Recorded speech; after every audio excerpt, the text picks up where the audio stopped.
Jumping overboard chained to some cement blocks and drowning myself would have been less suffering than realizing how bad this book is.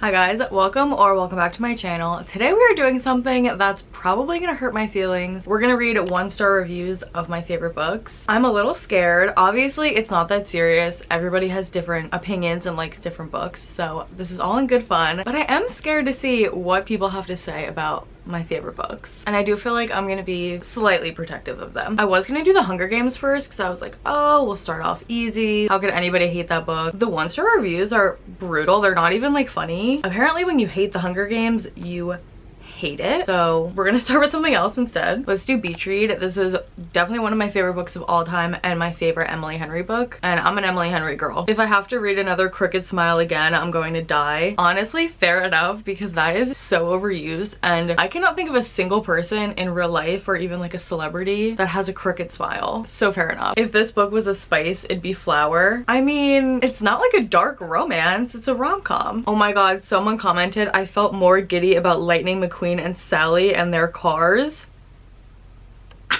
That's insane. I mean, fair, because I love cars, and like that is real. Not more than Gus in January. What the hell? I'm also gonna do People We Meet on Vacation because I love this one, but I feel like a lot of people don't like it, and I'm curious what they have to say for themselves. Very concerned about Poppy's hygiene habits. Is she dirty? I don't remember her being dirty. Apparently she showers 3 times a week. I do not remember reading that. I can't argue with that. I personally am I have to shower every day type of person, so you got me there. Emily Henry has written some iconic couples like January Gus and Nora Charlie, but Poppy Alex aren't one. I'm sorry. You're telling me Alex Nielsen, it's like I didn't exist before you, it's like you invented me, isn't doing it for you? What are we doing here if it's not that? Tell me, please. Rating this 1 star just for the true king, Flannery O'Connor. Love to see a little respect where it's due, thank you. Heartless Hunter, this is a romantasy that I read recently and really loved. But the magic system in this, I thought was very interesting, but it's a little unconventional. It's a little bit weird, and it did have to grow on me, so I feel like a lot of these negative reviews could be about that.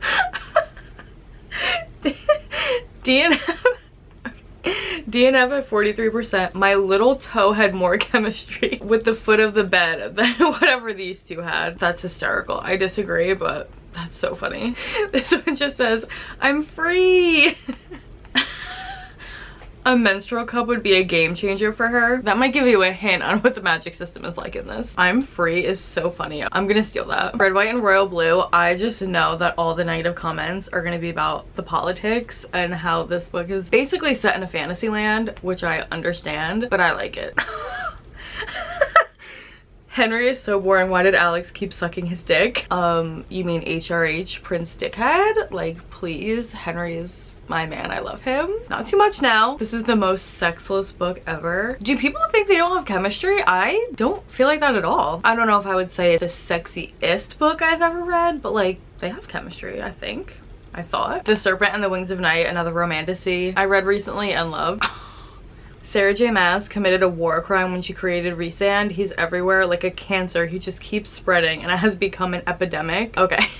I only read the first ACOTAR book and I didn't really like it that much, so I didn't continue on the series, but I feel like I know the vibe of him a little bit. So that's interesting to me because I loved the male main character in this book. So now I feel like I should continue ACOTAR. Like, this negative review is doing the opposite. It's like making me want to read ACOTAR. Kindle Unlimited is a disease. I kind of used to feel like this. I feel like, I don't know, a couple years ago, every time I tried to read a Kindle Unlimited book, I didn't like it, and I just was not into the selection of Kindle Unlimited. But now Kindle Unlimited is so good. Of course there's always going to be duds, but I feel like Kindle Unlimited really stepped up their game in the last few years. This one says even worse than Fourth Wing. I don't agree. I liked this more than Fourth Wing. Let's just do Fourth Wing while we're here. I wouldn't consider this one of my favorite books. I liked it. I thought it was fun. I think it's slightly overhyped, but I did enjoy it, and I think the reviews are gonna be really funny because this is one of those books that I understand, even though I liked it, isn't that good. Xaden wears skinny jeans. I have seen this one before. I have no argument for that. I can't defend that. I won't defend that. You know what? Actually, I will, because if this was 2014, One Direction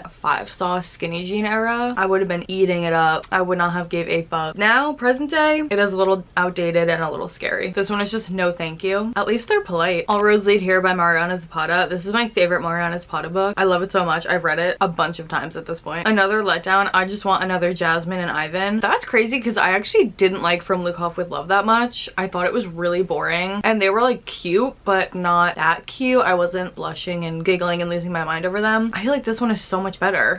Slow burn, more like freezer burn. That's the kind of review that's so funny and creative. I can't even be mad. Okay, Every Summer After. I know the girls are gonna have something to say about this one. This has a trope in it towards the end that is not good. Like, even I will admit that I don't like that part, but I like the rest of the book so much that it kind of makes up for it. But I understand. I get it, I do. Christina Lauren should sue for copyright infringement. They actually should, because the books are pretty identical. I need to reread Love and Other Words to really see that side by side, but they are extremely similar. I can't say this one because it's a spoiler, but it's so funny. The title should have been Every Summer Getting Dumber. Let's do Happy Place because I just am so curious about what the Emily Henry ones are. Miss Henry, can you explain how Shawty is gonna pay those loans off? Real. That is so real. That girl needs a financial advisor. Not my happy place. Every time a person gives this book 5 stars, a feminist loses their wings. Unfortunately, I do understand where they're coming from with that. You should be so lucky. I have such an emotional attachment to this book and I loved it so much. I truly cannot fathom someone giving this book 1 star. DNF at 2% audiobook was unlistenable for me. Real. Because I also tried to listen to the audiobook and hated it. So don't do that. But read it physically. It'll be so worth it. I know they said this is a slow burn, but boy, they didn't get together to the last few pages. That's how a slow burn should be, and I will die on that hill. We need to bring back the fan fiction slow burn, because all of these romance books say they're slow burn and then they're still together by like the 50% mark. No, I don't want them getting together until literally 90%. I want it to be so slow burn and drawn out. I want there to be tension. Will they, won't they? I wish more slow burn books were that much of a slow burn. But also they are exaggerating. It wasn't the last few pages. But bring back the fan fiction AO3 slow burn, please. I'm begging. Metal Slinger by Rachel Snyder. This is one that I will go to bat for because it's so good. Jumping overboard chained to some cement blocks and drowning myself would have been less suffering than realizing how bad this book is. Y'all, is it that serious? A lot of people not liking the plot twist, which I disagree with personally because I loved it and I thought it was so good and unexpected, but I definitely could understand why people wouldn't like it. More people need to use Goodreads like Letterboxd. I appreciate an actual well-written book review, but the funny one-liners are just so good and I wish more people did that on Goodreads. Heartless by Elsie Silver. How are you gonna read the porch scene and then leave a 1-star review? I don't get it. Hated it, but I need to go to a rodeo again. That's literally me every time I read a cowboy romance. Even if it's not that good, I suddenly have to move to Jackson Hole. Like, I need to put on cowboy boots as soon as possible. Ick, he's 13 years her senior. Totally understand if you don't like age gap romances. They're not like my favorite. I don't really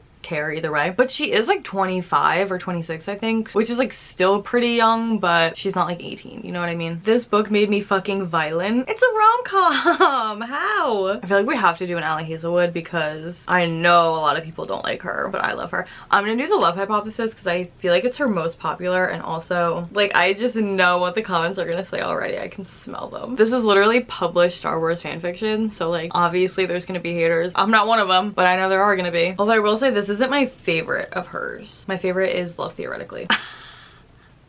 I don't think Raylos deserve human rights. Sorry. I have a confession. Like, I kind of am a Raylo girl. Like, not to the extent that I would read Raylo fanfiction, but I was rooting for them in those movies. I can't lie. I was hyped in that theater when they started kissing. He had her whole boob in his mouth. I'm scared.